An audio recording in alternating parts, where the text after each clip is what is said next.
Hello दोस्तों, नमस्कार। आप सबका स्वागत है हमारे चैनल पर। मैं हूं राजेंद्र साहू और आप देख रहे हैं सुपर मास्टर।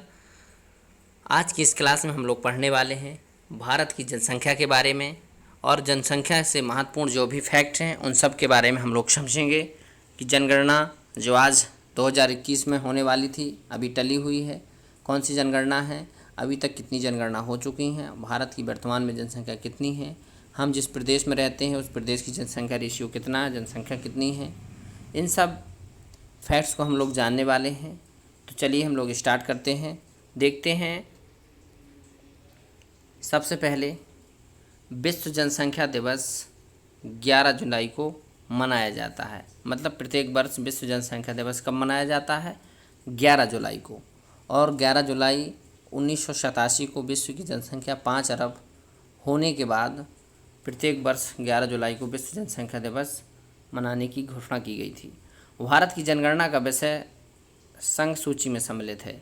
आप जानते हैं कि भारत की जो जनगणना है वो संघ सूची के अंतर की जाती है। तो उसमें संघ सूची क्या है? अब केंद्र और राज्य के बीच जो हमारे कार्य हैं उनका बंटवारा करने के लिए सूचियां बनाई गई हैं, उन्हीं को सूची बोलते हैं। और उस सूची में आती हैं संघ सूची, राज्य सूची और समवर्ती सूची। आगे हम लोग देखेंगे जनसंख्या का अध्ययन डेमोग्राफी कहलाती है। मतलब जनसंख्या के अध्ययन करने वाले विज्ञान को डेमोग्राफी बोलते हैं। और इस डेमोग्राफी में सबसे जो महत्वपूर्ण चीज़ रहती है उसमें जनसंख्या के बारे में अध्ययन किया जाता है। आगे देखेंगे भारतीय संविधान की धारा मतलब आर्टिकल 246 के अंतर्गत जनगणना का कार्य संघ सरकार को सौंपा गया है। जो भी जनगणना होगी वो उसका कार्य संघ सरकार करेगी, केंद्र की सरकार करेगी, और उसको आर्टिकल 246 में इसका बेकायदा वर्णन किया गया है। भारत में पहली बार आंशिक जनगणना तात्कालिक गवर्नर लॉर्ड मेयो के काल में 1872 में हुई। ये प्रश्न बहुत पूछा जाता है कि पहली बार आंशिक रूप से जनगणना कब हुई? तो लॉर्ड मेयो के समय में और 1872 में। आगे हम लोग देखेंगे लॉर्ड रिपन द्वारा नियमित प्राधिकृत रूप से 1881 में पहली बार जनगणना करवाई गई।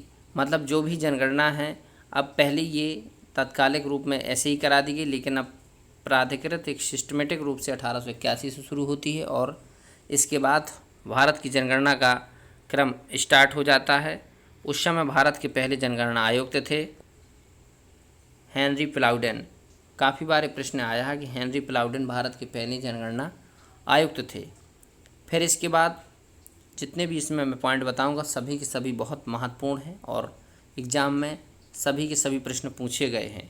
पहली बार जाति आधारित जनगणना 1931 में हुई थी। मतलब इसकी शुरुआत जो होती है वो 1931 से होती है। जाति आधारित जनगणना कि किस जाति का कितनी जनसंख्या है, कितना रेशियो है। भारत में जनगणना का कार्य गृह मंत्रालय के अधीन महापंजीयक या जनगणना आयुक्त के निर्देश के अनुसार होता है। जो जनगणना आयुक्त होते हैं वो गृह मंत्रालय के अंतर्गत कार्य करते हैं और इसके जो सिस्टम को चलाने का कार्य है उनके निर्देश के अनुसार ही होता है। आगे हम लोग देखेंगे भारत में 1911 से 21 के दशक में जनसंख्या वृद्धि दर न्यूनतम रही थी, इसलिए इसे महान विभाजक वर्ष कहा जाता है। अब ये प्रश्न तो बेहद अति महत्वपूर्ण प्रश्न है, क्योंकि 1911 से 1921 के बीच जो जनसंख्या का रेशियो है उसमें न्यूनतम वृद्धि रही और इसको ग्रेट डिवाइडिंग ईयर बोला जाता है। इन दशकों के बीच ग्रेट डिवाइडिंग ईयर इनको बोला जाता है। बहुत महत्वपूर्ण है प्रश्न। आगे हम लोग देखेंगे 1951 को जनसंख्या वृद्धि दर अधिकतम रही, इसलिए इसको लघु विभाजक वर्ष कहा जाता है। 1991 को लघु विभाजक वर्ष कहा जाता है और अभी हमने देखा 1911 से 21 को महाविभाजक वर्ष कहा गया। स्वतंत्र भारत की पहली जनगणना 1951 में हुई, जिसमें 14 सवाल लोगों से पूछे गए। क्योंकि हमारा देश जब 1947 को आज़ाद हुआ उसके बाद जो अगली जनगणना होनी थी वो 1991 को होनी थी, तो उसके बाद हमारी जनगणना स्वतंत्र भारत की पहली जनगणना 1951 में शुरू हुई। भारत की प्रथम पूर्ण कंप्यूटरीकृत जनगणना वर्ष 2001 में की गई। मतलब 1995 के बाद भारत में जो कंप्यूटर का सिस्टम आया, पूर्ण रूप से कार्य करने लगा, और उसके बाद 2001 से भारत में जो कंप्यूटर का सिस्टम है, इसी के द्वारा जनगणना पहली बार की गई। अब तो जो भी है जनगणना के ग्राफ हैं, आंकड़े हैं, वो सब कंप्यूटर के अंतर्गत ही किए जाते हैं। वर्ष 2011 की जनगणना भारत की 15वीं जनगणना है, और इस जनगणना में हम लोग अभी तक देखे हैं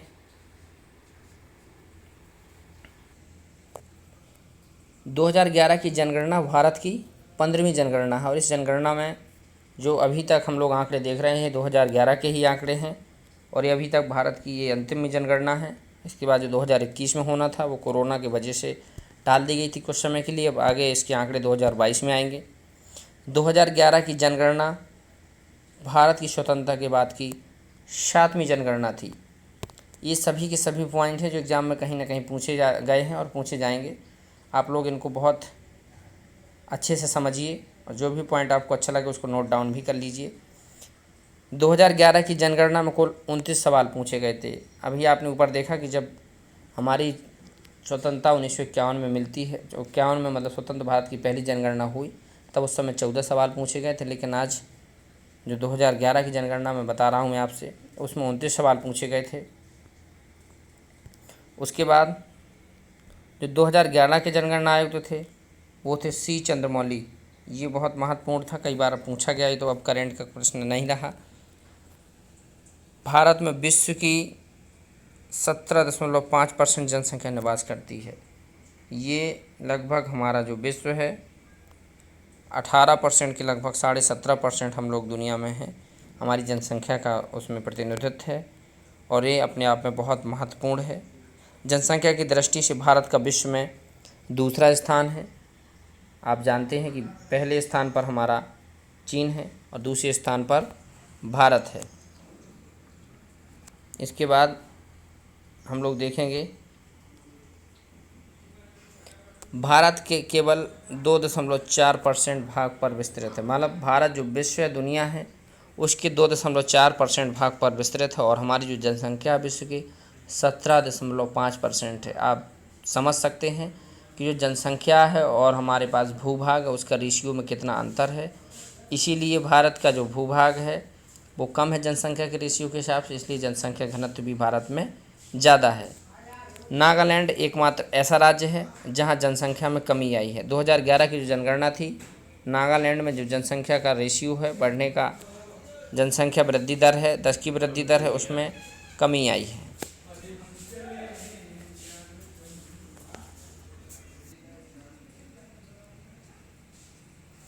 अब हम लोग देखेंगे कि भारत की जनगणना 2011 के अनुसार जितने भी फैक्ट्स हैं।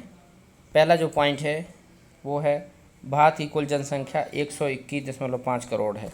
मतलब 121 करोड़ से ज़्यादा हमारे देश की जनसंख्या हो चुकी है। और दूसरा है जो पॉइंट, भारत की कुल जनसंख्या में भारत का प्रतिशत विश्व की जनसंख्या में मैंने बता दिया आपको 17.5% है।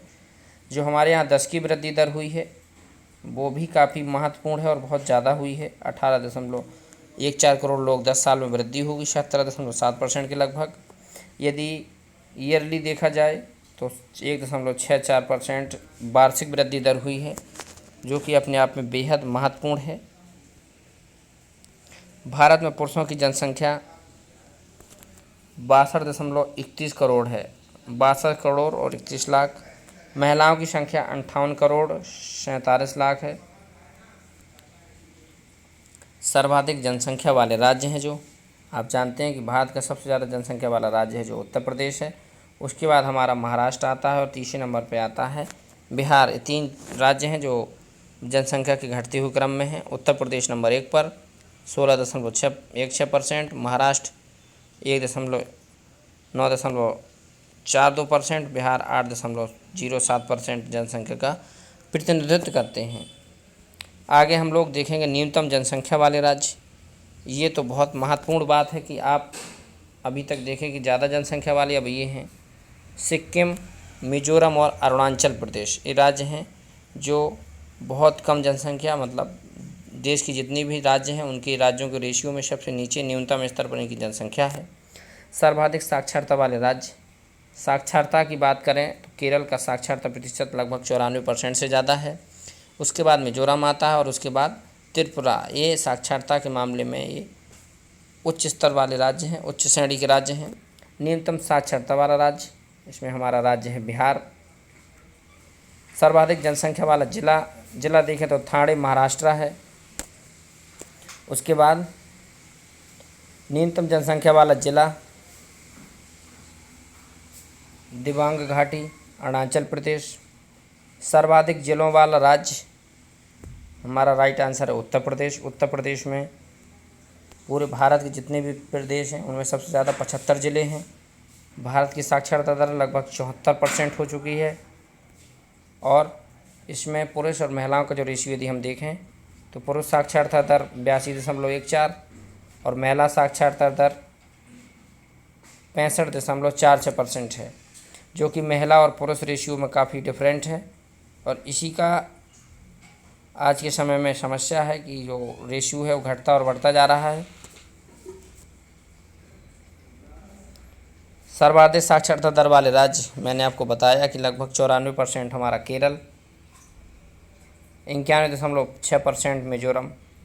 सर्वाधिक पुरुष साक्षरता दर वाले राज्य, पुरुष में भी हमारा राज्य आएगा केरल और मिजोरम। सर्वाधिक महिला साक्षरता दर वाले राज्य केरल और मिजोरम। एक प्रकार से इस बात को हम लोग समझें कि जैसे जो राज्य सर्वाधिक साक्षरता दर वाले हैं तो उनमें महिला और पुरुष रेशियो में ज़्यादा अंतर नहीं है, इसलिए वो दोनों स्तर पर, पुरुष और महिला स्तर पर दोनों पर उच्च में हैं। न्यूनतम साक्षरता दर तो ये तो आप जानते ही हैं कि बलिया बिहार। तो ये बिहार, भैया नाम सुना है आपने, बिहार ही बाबू, बिहार में सबसे कम साक्षरता दर है। और उसके बाद हमारा अरुणाचल प्रदेश और राजस्थान, ये राज्य आते हैं जिनमें साक्षरता दर बहुत कम है। और अब पुरुष और स्त्री में बात करें तो पुरुष साक्षरता दर में भी बिहार बहुत नीचे है, अरुणाचल प्रदेश और आंध्र प्रदेश। ऐसे ही महिला साक्षरता दर की बात करें तो महिला साक्षरता दर में राजस्थान निम्न स्तर पर है, बिहार उसमें, फिर उसके बाद झारखंड। साक्षरता दर वाला जिला तो कोई बात नहीं, बहुत ज़्यादा महत्वपूर्ण नहीं है, सारचिप मिजोरम का जिला है। लेकिन ये जो प्रश्न है मैं आपको अगला प्रश्न बताने वाला हूँ। न्यूनतम साक्षरता दर वाला जिला, ये जिला है अलीराजपुर, जो मध्य प्रदेश में पड़ता है और इसकी साक्षरता दर बहुत कम है, लगभग 35 से 36% है, जो कि बहुत कम है। भारत में जो जनसंख्या का घनत्व है, जैसे मैंने आपको बताया कि प्रति 1 वर्ग किलोमीटर में रहने वाले 1000 मतलब रहने वाले लोगों की संख्या का जो अनुपात है उसको जनसंख्या घनत्व कहते हैं। और भारत का जनसंख्या घनत्व 382 व्यक्ति पर वर्ग किलोमीटर है। उच्चतम जनघनत्व वाले राज्य हैं जो 1106 वर्ग किलोमीटर में हमारा बिहार आता है। फिर दूसरे नंबर पर हमारा राज्य आता है पश्चिम बंगाल। न्यूनतम जनसंख्या घनत्व अब अरुणाचल प्रदेश है, इसमें 17 व्यक्ति प्रति वर्ग किलोमीटर में रहते हैं, बहुत कम है। क्षेत्रफल यहाँ पर ज़्यादा है, जनसंख्या बहुत कम है। सर्वाधिक जनघनत्व वाला जिला उत्तर पूर्व दिल्ली। दिल्ली में जनसंख्या घनत्व बहुत ज़्यादा है, लगभग देखा जाए तो 11 से लगभग 10 से 12 हज़ार के बीच में वहाँ पर जनसंख्या घनत्व है पर वर्ग किलोमीटर, जो कि बहुत ज़्यादा है। और इसी क्रम में सर्वाधिक जनघनत्व वाला एक जो जिला है उत्तर पूर्व दिल्ली है। न्यूनतम जनसंख्या घनत्व वाला जिला दिबांग घाटी। इसके बाद अगला है जो भारत में लिंग अनुपात, लिंग मतलब प्रति 1000 पुरुषों पर महिलाओं की संख्या का अनुपात लिंग अनुपात कहलाता है। और भारत का जो लिंग अनुपात है वर्तमान में 2011 की जनगणना के अनुसार 943 है। शिशु जो लिंग अनुपात है वो 919 है, जो कि बहुत कम है। अब राज्यों की श्रेणी में देख लेते हैं कि किस राज्य की ज़्यादा है। तो केरल जो राज्य है उसका जनसंख्या के स्तर पर लिंगानुपात जो है 1084 है। तमिलनाडु का 996 है और उसके बाद आंध्र प्रदेश का 993 है। ये लिंगानुपात में श्रेष्ठ ऊपर राज्य हैं। न्यूनतम लिंगानुपात वाला राज्य हरियाणा, जो कि बहुत सोचनीय बात है, 879 हैं, मतलब 1000 पुरुषों पर यहाँ 879 ही महिलाएं हैं। और ये एक प्रकार से देखा जाए तो काफ़ी चिंतनीय बात है। सर्वाधिक लिंगानुपात वाला जिला तो माहे पुदुचेरी में है, जो 1176 में है, और इसमें 1176 व्यक्ति रहते हैं 1 किलोमीटर में। 1 किलोमीटर नहीं, लिंगानुपात है, प्रति 1000 पुरुषों पर महिलाओं की संख्या है। न्यूनतम लिंगानुपात वाला जिला दमन। अब ऐसे ही स्थितियां देखने को यदि मिलती हैं लिंगानुपात में, तो ये बहुत विचारणीय हो जाता है कि 1000 पुरुषों पर महिलाओं की संख्या 533 है। अब एक प्रकार से 1/2 है, यदि 100 पुरुष हैं वहाँ पर तो 50 महिलाएं हैं। अब लिंगानुपात में और आगे हम लोग देखेंगे, सर्वाधिक लिंगानुपात वाले केंद्र शासित प्रदेश में आते हैं हम लोग। तो इसमें लिंगानुपात में सबसे पहले पुदुचेरी है, जो लिंगानुपात सबसे ज़्यादा है वहाँ पर, और उसमें केंद्र शासित प्रदेश है यदि जनसंख्या में तो सबसे ज़्यादा हमारा दिल्ली ही है, जिसकी लगभग 2 करोड़ जनसंख्या है। न्यूनतम जनसंख्या वाला केंद्र शासित प्रदेश लक्षद्वीप। जनघनत्व भी सबसे ज़्यादा है तो किसका है, वो दिल्ली का है। दिल्ली का इसलिए है क्योंकि क्षेत्रफल कम है, जनसंख्या का स्तर ज़्यादा है, इसलिए वहाँ पर जनघनत्व भी ज़्यादा है। न्यूनतम जनसंख्या घनत्व वाला केंद्र शासित प्रदेश अंडमान और निकोबार। अंडमान और निकोबार द्वीप है जो, वहाँ पर न्यूनतम जनसंख्या घनत्व है 46 वर्ग किलोमीटर। केंद्र शासित प्रदेश की बात कर रहा हूँ मैं, और ऐसे राज्य में देखा जाए तो अरुणाचल प्रदेश, वहाँ पर 17 है। सर्वाधिक साक्षरता वाला केंद्र शासित प्रदेश है लक्षद्वीप, यहाँ पर साक्षरता दर बहुत ज़्यादा है। उसके बाद हमारा अंतिम प्रश्न है कि जो है न्यूनतम साक्षरता वाला केंद्र शासित प्रदेश जिसकी साक्षरता दर बहुत कम है, और वो है हमारा दादर एवं नगर हवेली। ये बहुत महत्वपूर्ण प्रश्न थे हमारे जनसंख्या को लेकर के। आई होप कि आपको इतने फैक्ट्स समझ में आए होंगे, और हमारा प्रयास रहा कि जितने भी हमने फैक्ट्स चर्चा की आप लोगों उस पर डिस्कस किया। आपको ये वीडियो कैसा लगा कमेंट करके ज़रूर बताएं। फिर मिलता हूँ अगले वीडियो में, तब तक के लिए धन्यवाद।